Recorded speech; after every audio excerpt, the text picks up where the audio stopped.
اسم کی حمد و ثنا، تعریف اور توصیف، کبریائی اور بڑائی اللہ رب العالمین کے لیے۔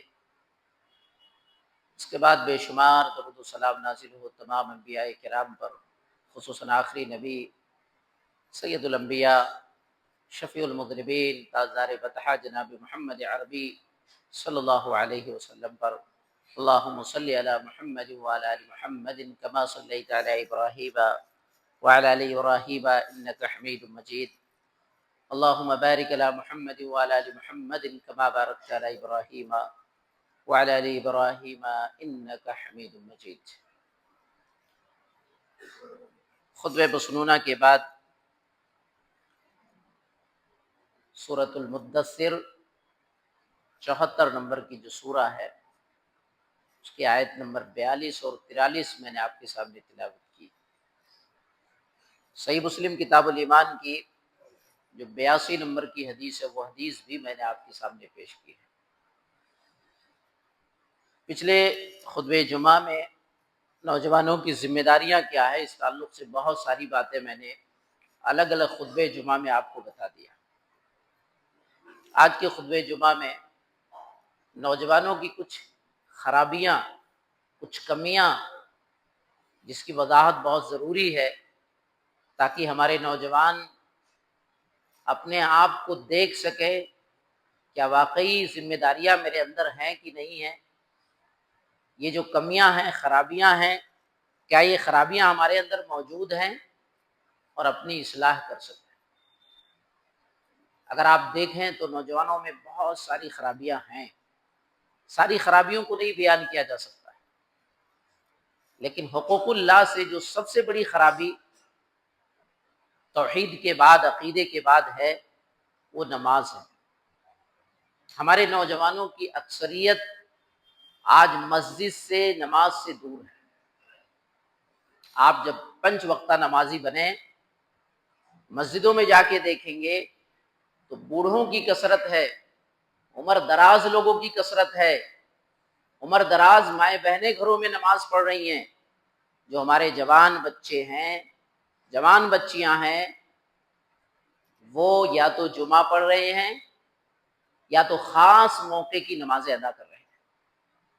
حالانکہ نوجوانوں کی بہت بڑی خرابی یہ ہے کہ نماز کو چھوڑ دینا، کیونکہ میرے نبی صلی اللہ علیہ وسلم نے جو الفاظ استعمال کیا، ایمان اور کفر کے درمیان اگر کوئی چیز فرق کرنے والی ہے تو اسی نماز کو رکھا گیا۔ صحیح مسلم کتاب الایمان کی 82 نمبر کی جو حدیث ہے، اللہ کے نبی صلی اللہ علیہ وسلم فرماتے ہیں، حضرت جابر حدیث کے راوی ہیں، کہ میں نے نبی صلی اللہ علیہ وسلم کو فرماتے ہوئے سنا، بین الرجل و بین الشرک والکفر ترک الصلاۃ۔ آدمی ایمان والا اور کفر اور شرک والا، اس کے درمیان اگر فرق کرنے کے لیے کوئی ترازو ہے، کوئی ایسی چیز ہے، تو وہ نماز کا چھوڑنا ہے۔ اندازہ لگائیے کتنے صاف الفاظ ہیں، کتنے واضح الفاظ ہیں، اور نوجوان ہمارے نمازوں سے دور رہے، وہ جوانی کس کام کی؟ ہماری بیٹیاں قوم کی نمازوں سے دور رہیں، کس کام کی ہماری وہ بیٹیاں قوم کی جو نماز نہ پڑھ پائیں؟ آپ شریعت میں اگر گہرائی سے دیکھیں تو نماز کو ایک ہنگامی شکل دیا گیا ہے، ہنگامے کی شکل ہے نماز کی۔ گہرائی پہ جائیں آپ، اللہ کے نبی صلی اللہ علیہ وسلم سجدے شکر ادا کر رہے ہیں جب کوئی خوشی آپ کو مل رہی ہے۔ اللہ کے نبی صلی اللہ علیہ وسلم صلاۃ الحاجہ پڑھ رہے ہیں، اللہ کے نبی صلاۃ التوبہ پڑھ رہے ہیں، امت کو رہنمائی کی، کوئی غلطی ہو جائے، گناہ ہو جائے، 2 رکعت نماز پڑھ کے اللہ کے سامنے روئیں۔ صلاۃ استخارہ بتایا میرے نبی نے کہ اللہ سے مشورہ لینا ہے، کوئی کام ایسا ہے، دونوں صحیح ہے، آپ کو پتہ نہیں چل رہا ہے کیا کروں میں، آپ استخارے کے ذریعے سے، اللہ سے مشورے کے ذریعے سے اپنے معاملے کو کنفرم کریں۔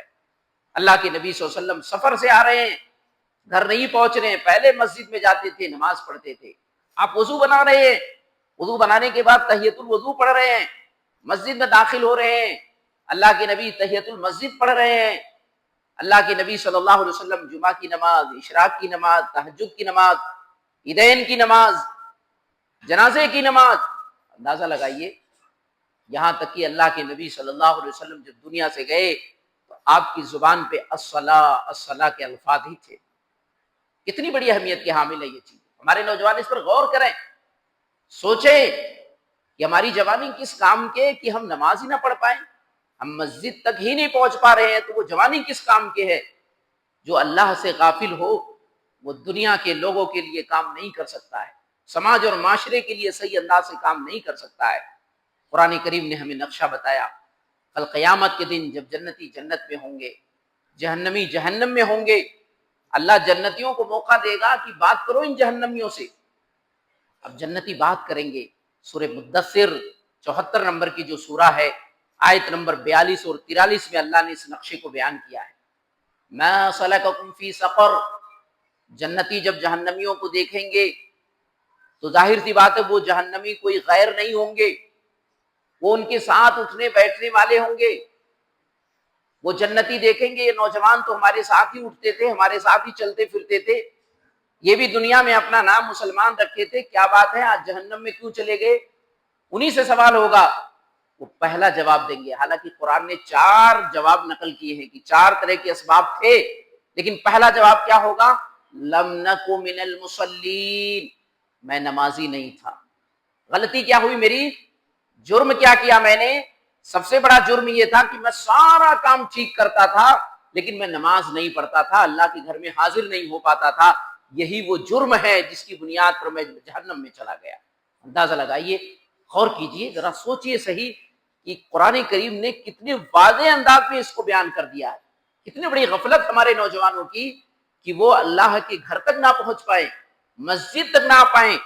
میرے نبی صلی اللہ علیہ وسلم نے تو یہاں تک فرمایا، ابن ماجہ کتاب الزہد کی 4034 نمبر کی روایت ہے، ابو الدرداء رضی اللہ تعالیٰ عنہ حدیث کے راوی ہیں. ابو الدرداء کیا کہتے ہیں؟ اوصانی خلیلی، میرے جگری دوست نے، ابو الدرداء خود نبی کو جگری دوست بتا رہے ہیں، اوصانی خلیلی، میرے جگری دوست نے مجھے وصیت کی. وصیت کوئی چھوٹی موٹی چیز نہیں ہوتی ہے، بہت بڑی چیز ہوتی ہے. کیا؟ لا تشرک باللہ ان قتیت او حرقت. اے ابو الدرداء، اگر بوٹی بوٹی کر دیا جائے، جلا دیا جائے تمہیں، تو شرک مت کرنا، شرک مت کرنا. ولا تترک صلاۃ مکتوبۃ متعمدا فمن ترکها متعمدا فقد بریت منہ الذمہ. اور ہاں، اور سنو ابو الدرداء، سنو، بوٹی بوٹی ہو جائے، جلا دیا جائے، شرک مت کرنا. اور فرض نماز کو بھی جان بوجھ کر مت چھوڑنا، فرض نماز کو جان بوجھ کر مت چھوڑنا. جس نے اسے جان بوجھ کر کے چھوڑ دیا فقط بریت منہ الذمہ، اللہ کی ذمہ داری اس سے ختم ہو گئی، ختم ذمہ داری. وہ نوجوان کیا کر رہا ہے، کہاں جا رہا ہے، کہاں اٹھ رہا ہے، کہاں بیٹھ رہا ہے، کوئی ذمہ داری اللہ کی نہیں ہے. کیسے مرے، کتنی بری موت اس کی آئے، کس پریشانی اور بلا مصیبت میں وہ نوجوان جائے گا، وہ انسان جائے گا، اللہ کی ساری ذمہ داری ختم ہو جاتی ہے. جو اللہ کے گھر تک نہیں جاتا ہے، جو فرض نماز کو جان بوجھ کے چھوڑ دیتا ہے. وَلَا تَشْرَبِ الْخَمْرَ فَإِنَّهَا مِفْتَاحُ كُلِّ شَرٍ. اور اسی حدیث میں ہے، کبھی بھی نشہ آور چیزوں کو ہاتھ مت لگانا. جو نشہ آور چیزیں ہیں، شراب ہے، نشہ آور چیزیں ہیں، اس کو کبھی مت پینا، کیونکہ یہ تمام برائیوں کی چابی ہے، کنجی ہے. تمام برائیوں کی شروعات یہیں سے ہوتی ہے. اندازہ لگائیے اللہ کی نبی صلی اللہ علیہ وسلم نے اور کتنی وضاحت کر دی، کتنی کلیئر بات کہہ دی کہ اللہ کی ذمہ داری ہی اس نوجوان سے ختم ہو گئی. اب آپ اندازہ لگائیں، جو نوجوان اللہ کی ذمہ داری میں نہیں ہے، اللہ کی سپردگی میں نہیں ہے، اللہ کی حفاظت میں نہیں ہے، اس نوجوان کی جوانی کس کام کے ہے؟ وہ ہماری بیٹی کس کام کے ہے جو اللہ کی ذمہ داری میں نہیں چل رہی ہے؟ اس سے آپ خود اندازہ لگا سکتے ہیں، اپنے آپ کو تول سکتے ہیں، اپنے آپ کو دیکھ سکتے ہیں. آج ہمارے کتنے ایسے نوجوان ہیں جو تجارت کا بہانہ بناتے ہیں، کتنے ایسے نوجوان ہیں جو بزنس کا بہانہ بناتے ہیں، کتنے ایسے نوجوان ہیں جو طرح طرح کے بہانے بناتے ہیں. قرآن نے ایسے نوجوانوں کی تعریف نہیں کی ہے. نوجوانوں کی کن کی؟ سورہ نور پڑھیں. اللہ نے سورہ نور کے اندر 24 نمبر کی یہ سورہ ہے، آیت نمبر 37 میں ایسے نوجوانوں کی، ایسے لوگوں کی تعریف کی ہے. رجال لا تلہیہم تجارت ولا بیع عن ذکر الصلاة واقام الصلاة وایتاء الزکاة، عن ذکر اللہ واقام الصلاة وایتاء الزکاة. اللہ نے کیسے لوگوں کی تعریف کی ہے؟ رجال، عربی گرامر کا پڑھنے والا جانے گا یہاں رجال نکرہ کے ساتھ اللہ نے استعمال کیا. یہ تفخیم کے لیے ہوتا ہے، شان کو بیان کرنے کے لیے ہوتا ہے. اللہ نے کہا رجال، بڑے شان والے وہ نوجوان ہیں، بڑے شان والے وہ مرد ہیں. لا تلہیہم تجارت ولا بیع عن ذکر اللہ. یہاں اللہ نے کہا انہیں غفلت میں نہیں ڈالتا ہے ان کا تجارت. لا تلہیہم تجارت، ان کا تجارت، ان کا بزنس انہیں غفلت میں نہیں ڈالتا ہے، اور نہ ان کا بیع. یہاں اندازہ آپ لگائیں، تجارت اور بیع ایک ہی چیز ہے، لیکن اللہ نے تجارت کے بعد بیع کا لفظ استعمال کیا، کیونکہ تجارت ساری چیزوں کے لیے بولا جاتا ہے. تجارت کا مطلب آدمی کہیں گیا، کہیں سے کچھ لایا، اس کے لیے پلاننگ بنایا، اس کے لیے سارا کام کیا، یہ تجارت ہے. لیکن بیع کا مطلب خرید و فروخت، خاص کام.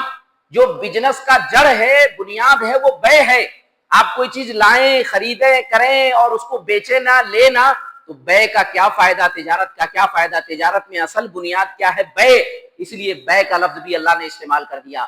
کہا تجارت اور خرید و فروخت عن ذکر اللہ، اللہ کے ذکر سے، وَإِقَامِ الصَّلَاةِ اور نماز کے قائم کرنے سے، وَإِيتَاءِ الزَّکَاةِ اور زکات دینے سے. یعنی اللہ کے نیک بندے کون سے ہیں؟ تجارت کر رہے ہوں، بزنس کر رہے ہوں، دنیا کے معاملے میں مشغول ہوں، لیکن نماز کا وقت ہو جائے اپنی ساری چیزوں کو بند کر کے اللہ کے گھر میں حاضر ہو جائیں. یہ ہیں اللہ کے خاص بندے، یہ ہیں اللہ کے وہ بندے، اللہ کے وہ نوجوان بندے جن کی اللہ رب العالمین نے تعریف کی ہے. اسی لیے نوجوانوں اس چیز کو سمجھنے کی کوشش کرو، جانو اس چیز کو، کمی کہاں سے ہو رہی ہے، غلطی کہاں سے ہو رہی ہے، کہاں ہم کمیاں کر رہے ہیں، اس کو سمجھنے کی ضرورت ہے.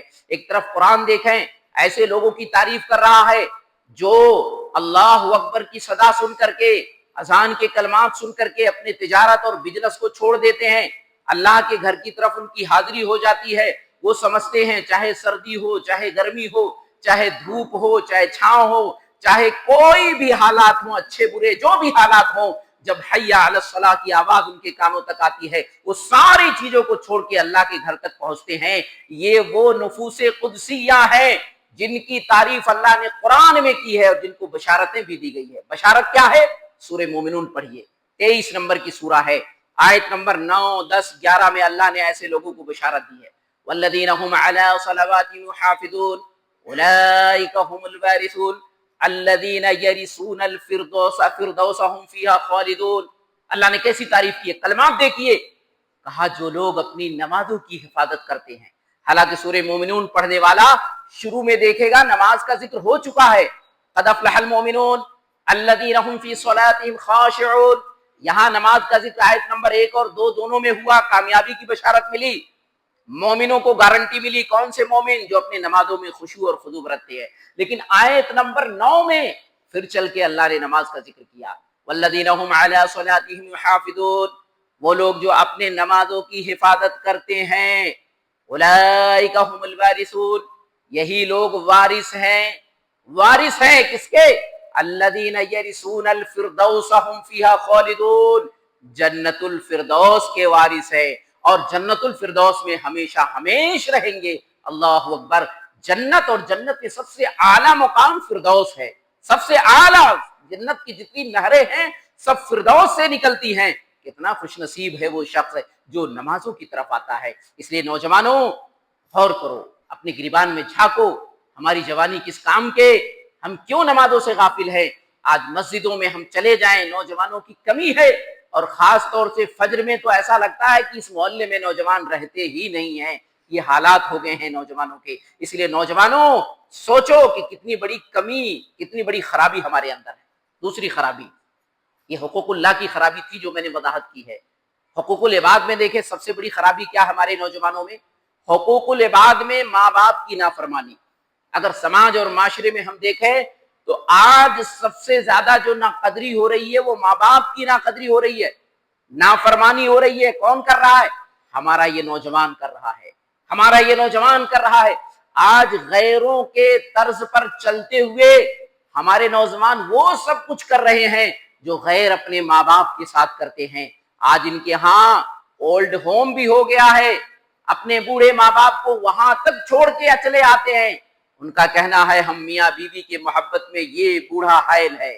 ان کا کہنا یہ ہے کہ یہ ہمارے بچوں کو خراب کر رہے ہیں، ان کا کہنا یہ ہے رات بھر یہ کھانستے ہیں، ہمیں پریشان کرتے ہیں، میاں بیوی کو نیند نہیں آتی ہے، اس لیے بوڑھے ماں باپ کی ہمیں ضرورت نہیں ہے، ہم ان کو ساتھ نہیں رہ سکتے ہیں۔ اس طرح کی باتیں ہمارے سماج اور معاشرے میں چل رہی۔ قرآن نے ان کی عظمت کو کیا بیان کیا ہے، قرآن نے ان کی اہمیت کو کیا بیان کیا ہے۔ نوجوانوں سنو، قرآن نے کس انداز سے ماں باپ کے حقوق کو گنایا ہے۔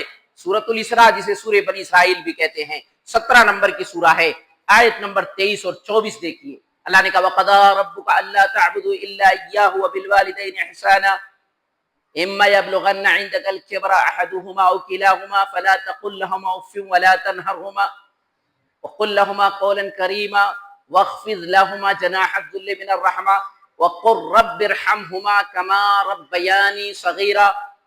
آیت نمبر 23 اور 24، دو آیتوں میں 5 بڑے بڑے حقوق ماں باپ کے بتائے گئے۔ 5 بڑے بڑے حقوق ہیں جو قرآن نے ایک ایک کر کے گنایا ہے، ایک ایک کر کے بتایا ہے۔ آپ پورے قرآن میں یہ نہیں دیکھیں گے کہ اللہ نے ماں باپ کو یہ کہا ہو کہ اولاد کے تئیں تمہارے یہ حقوق ہیں، کیونکہ ماں باپ کے دل میں اولاد کے تئیں محبت ہوتی ہے۔ ماں باپ خود اس حق کو ادا کرتے ہیں، وہ چھوڑتے نہیں ہیں۔ تعلیم ہو، تربیت ہو، شادی بیاہ ہو، مکان بنانا ہو، جو بھی کام ہے ایک والدین کی ٹینشن ہوتی ہے کہ اولاد کے لیے سب کچھ کرنا ہے۔ اس لیے قرآن نے والدین کو کبھی حکم نہیں دیا کہ تمہارے اولاد کے یہ حقوق ہے، یہ حقوق ہے، یہ حقوق ہے۔ اولاد کو بتایا گیا کہ تمہارے ماں باپ کے تئیں یہ حقوق ہیں، کیونکہ اولاد اکثر غفلت میں ہوتی ہے، ماں باپ کو بھول جاتی ہے۔ دیکھیے قرآن نے کیا کہا، الفاظ دیکھیے، وَقَضَىٰ رَبُّكَ أَلَّا تَعْبُدُوا إِلَّا إِيَّاهُ وَبِالْوَالِدَيْنِ إِحْسَانًا۔ یہ آپ کے رب کا فیصلہ ہے۔ قضا کہتے ہیں فیصلے کو، اور اللہ کا فیصلہ کبھی بدلتا نہیں ہے۔ فیصلہ وہ ہوتا ہے جو کبھی بدلتا نہیں ہے۔ کچھ چیزیں تو بدلتی ہیں لیکن فیصلہ کبھی نہیں بدلتا، یہ اللہ کا فیصلہ ہے۔ وَقَضَىٰ رَبُّكَ، اس کا فیصلہ ہے، کسی عالم کا نہیں، کسی مفتی کا نہیں، یہ اللہ کا فیصلہ ہے۔ گویا یہ کبھی تبدیل نہیں ہوگا، کبھی چینج نہیں ہوگا، ہے وہی رہے گا، اس میں کوئی تبدیلی نہیں کر سکتا ہے۔ وَقَضَىٰ رَبُّكَ أَلَّا تَعْبُدُوا إِلَّا إِيَّاهُ، اللہ کا فیصلہ ہے یہ عبادت صرف اللہ کی ہوگی، صرف اللہ کی عبادت ہوگی۔ توحید اپنانا، شرک سے بچنا، یہ اللہ کا فیصلہ ہے۔ اور کیا فیصلہ ہے؟ وَبِالْوَالِدَيْنِ إِحْسَانًا، اور والدین کے ساتھ اچھا سلوک کرنا۔ آپ قرآن کریم پڑھیں، سورہ بقرہ پڑھیں، سورہ نساء پڑھیں، سورہ عنکبوت پڑھیں، کئی جگہوں پر اللہ نے اپنے حق کے ساتھ ماں باپ کے حق کو بیان کیا ہے۔ جہاں اللہ نے اپنے حق کو بیان کیا ہے، فوراً ماں باپ کے حق کو بھی جوڑ دیا ہے۔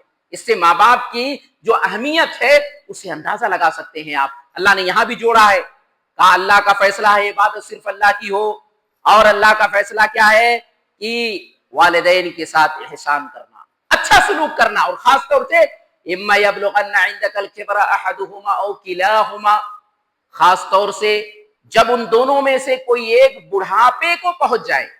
جوانی میں تو کرنا ہی کرنا ہے، ایسا نہیں بڑھاپے میں صرف۔ اللہ نے پہلے والدین کے ساتھ اس نے سلوک کو بیان کیا، پھر کہا خاص طور سے کب؟ جب ماں باپ بوڑھے ہو جائے، ان میں سے کوئی ایک ہو یا دونوں ہو، دونوں ہیں یا دونوں میں سے کوئی ایک ہے۔ فلا تقل لهما اف، نوجوانوں سنو، پہلا حق کیا ہے؟ اپنے ماں باپ کو اف تک بھی مت کہنا۔ اف کا مطلب بے ادبی کا چھوٹا سا جملہ، عربی میں اس کو اف کہتے ہیں، بے ادبی کا چھوٹا سا جملہ۔